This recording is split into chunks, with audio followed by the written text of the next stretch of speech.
Hello everyone, this is Joy, and again this is Read Through the Bible, and we are reading from the NIV version, and we are up to Genesis chapter 5, and I just want to bring to mind something about Genesis chapter 4 that we read out of the previous video, and it was Genesis 4 verses 6 and 7. And it's actually really encouraging. This is talking about Cain and Abel, and how the Lord looked with favor on Abel and his offering. And in verse 5 it says, "But on Cain and his offering he did not look with favor. So Cain was very angry, and his face was downcast." Here's what I love about what God does next. He instructs Cain on a way to remedy this and to fix it and restore his offering to God in a way that God would find pleasing and perfect and appropriate in terms of what God is truly worthy of. And God said to Cain, "Why are you angry? Why is your face downcast? If you do what is right, will you not be accepted? But if you do not do what is right, sin is crouching at your door. It desires to have you, but you must master it." So God was just clearly stating that there was a better way to go about what Cain had attempted to do. And here was his two options, and here was the outcome of both of those options that he had before him to choose from. And but God said that there was a better way to do what he was doing, and it was an acceptable way in God's eyes. So God was very generous and clear in his prerequisites for an acceptable sacrifice. So I found that really lovely, really generous, and really honest and upfront. Naturally, because it's God, but that he stated very clearly to Cain how Cain could come into right standing and be accepted. And it was Cain's pride, wasn't it, that we all had the potential and stubbornness of I've done this and I'm not going to move from this position. I'm not going to change for you, God, because this is where I choose to stay in terms of my position. I hope I've explained that well enough. So I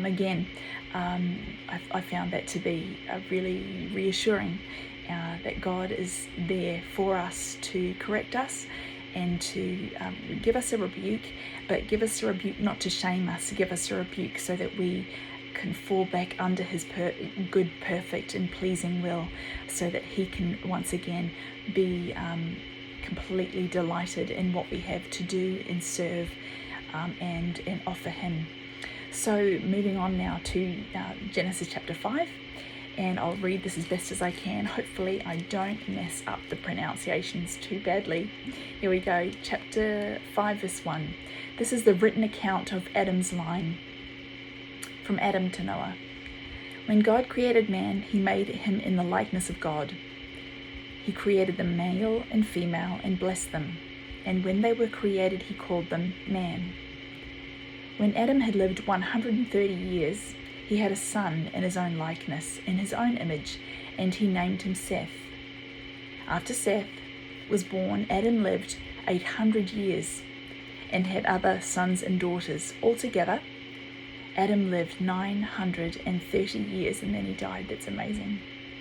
When Seth lived 105 years, he became the father of Enosh, and after he became the father of Enosh, Seth lived 807 years and had other sons and daughters.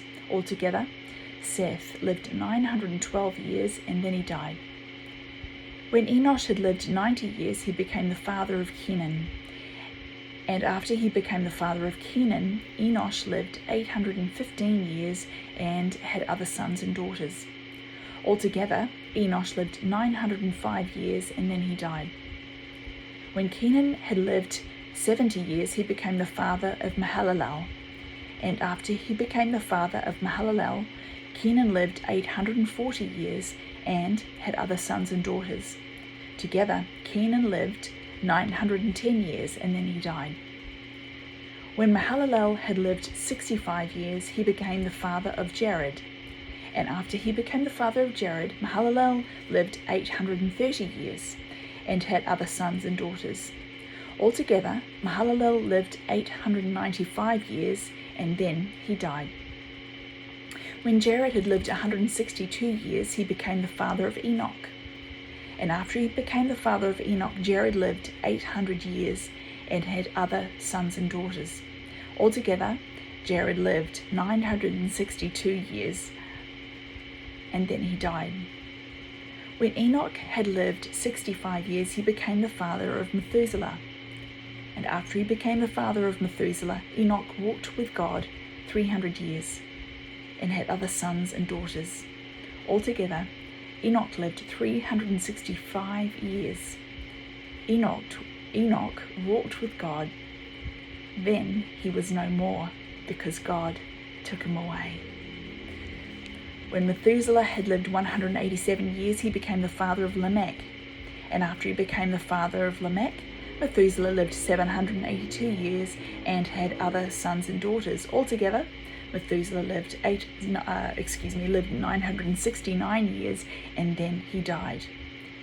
When Lamech had lived 182 years, he had a son.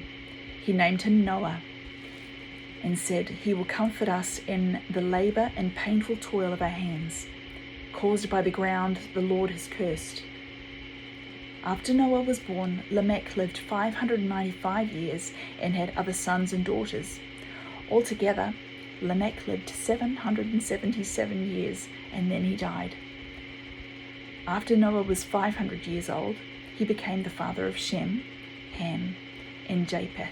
So no doubt we know what's coming next. So in chapter 6, which will be in our next video, Lord willing, we'll hear about the flood. Take care and see you next time.